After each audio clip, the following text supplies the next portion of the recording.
tenez bon les arbres, accrochez-vous. Avec cette chaleur, n'importe quel arbre dont les feuilles sont brûlées peut prendre feu là avec ce vent.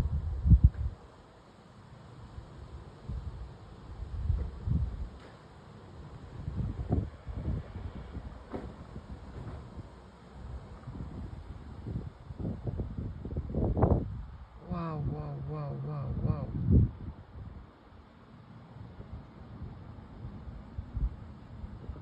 Allez.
Oh la rafale que je viens de me prendre!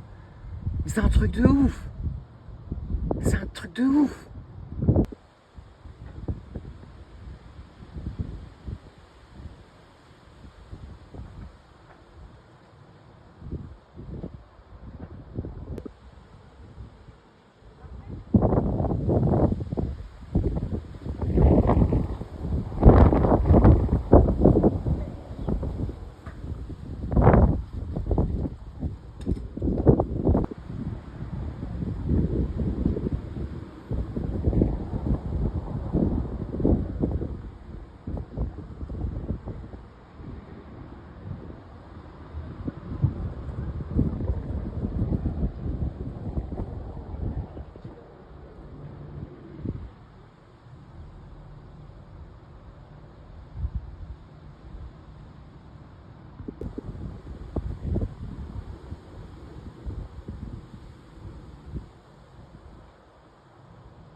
Donc voilà les amis, bilan de cette journée de ce mardi 21 juillet 2026.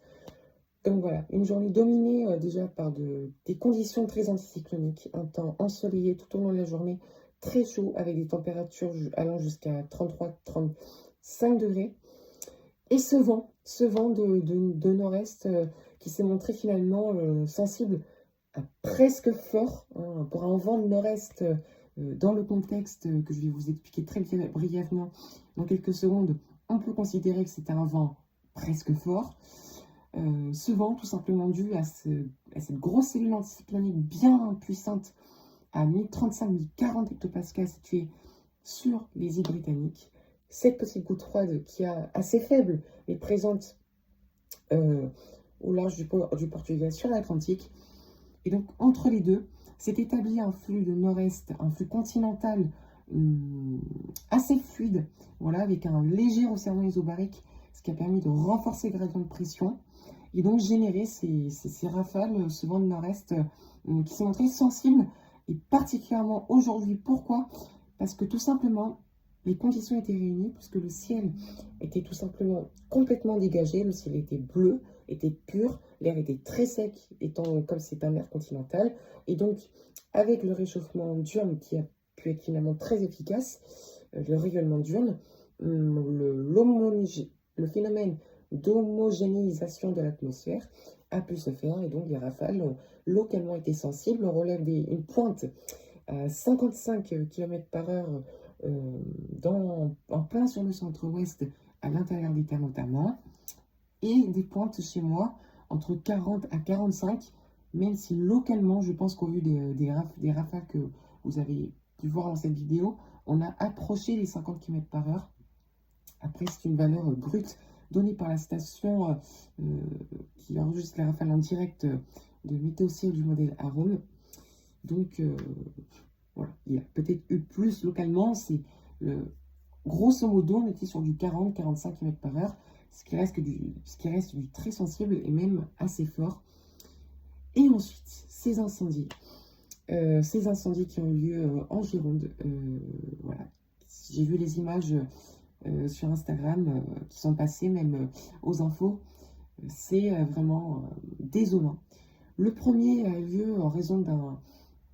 Alors sur l'autoroute, plus précisément, sur un bord d'autoroute, d'une autoroute allant vers Biganos, je crois, ou allant du bassin d'Arcachon, si je ne me trompe pas, un camion, une personne qui a jeté un mégot de cigarette sur un tas de rondins de bois, et donc qui a pris feu. Étant donné de la faible envergure et de la localisation très locale de ce feu, les pompiers ont très vite réussi à le maîtriser. Seulement après, deux gros incendies ont eu lieu à proximité de l'aéroport de Bordeaux-Mérignac, entre Arcachon, Bordeaux et Mérignac. Les mauvais souvenirs de 2022 qui reviennent. La première raison, ce serait un bâtiment qui aurait pris feu. Et donc avec ce vent, l'incendie aurait pu très vite devenir, aurait pu prendre dans une ampleur totalement ubuesque. Et la deuxième raison, un feu de broussailles, en fait, de forêt, qui aurait eu lieu tout simplement en raison de ces sols extrêmement secs, à cause de ces conditions durablement anticycloniques, justement, et durablement chaudes, étant en marge, les régions du sud, étant en marge du dôme de chaleur, des ressources terres très très chaudes, de ces terres brûlantes présents sur l'Afrique et la péninsule ibérique. Et donc avec ce vent très sensible, ça a fait effet de sèche-cheveux, tout simplement. Et donc ça a fait ces gros incendies qui, heureusement, je vous le rassure, ont été majoritairement maîtrisés. C'est bon, mais nous avons appris malheureusement la mort de deux jeunes pompiers qui ont voulu se sacrifier pour nous, en essayant d'affronter et de maîtriser les flammes. Ils sont morts dans cet incendie qui s'est montré tout de même. Vous verrez les images, je vous mettrai quelques images à la fin de ce montage, vraiment digne de je ne sais pas comment décrire. Voilà, j'ai envie de dire, voilà, on en est en 2026. Vous avez l'herbe, c'est les champs, ils sont grillés, ils sont jaunes, comme dans la savane finalement, comme les pays africains. Voilà, je n'ai plus de mots.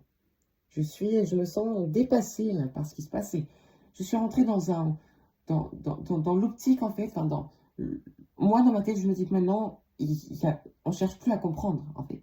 L'intensité des phénomènes, on sait quelles sont les sources, les causes, en fait, de ces phénomènes, quelles sont les conséquences aussi. Mais, comme nous ne sommes absolument pas habitués à un tel climat et à de telles conditions aussi dégradées, je peux vous dire qu'on connaît réellement une accélération, une aggravation nette dans le cycle du dérèglement climatique en globalité en premier lieu, et en second lieu, mais de manière un peu plus, si vous voulez, comment je pourrais dire ça, un peu plus cachée finalement dans ce dérèglement climatique. Il y a forcément un certain forcément réchauffement climatique dû à l'activité humaine, à la pollution, aux effets de serre, etc. etc. Voilà. Donc c'est la fin de cette grande vidéo, de ce montage. J'espère qu'il vous aura plu. Prenez soin de vous. Je ne sais plus trop quoi vous dire. Moi, j'essaie de me remettre en fait de cette journée qui fut assez choquante pour moi. Voilà, c'est quand même... Enfin bref, voilà. Je vous souhaite une bonne soirée. Moi, je me remets à peine, tout doucement. C'est encore très compliqué. Donc, je prends un maximum de temps pour me reposer et essayer de guérir. Voilà. Passez une bonne soirée et à bientôt.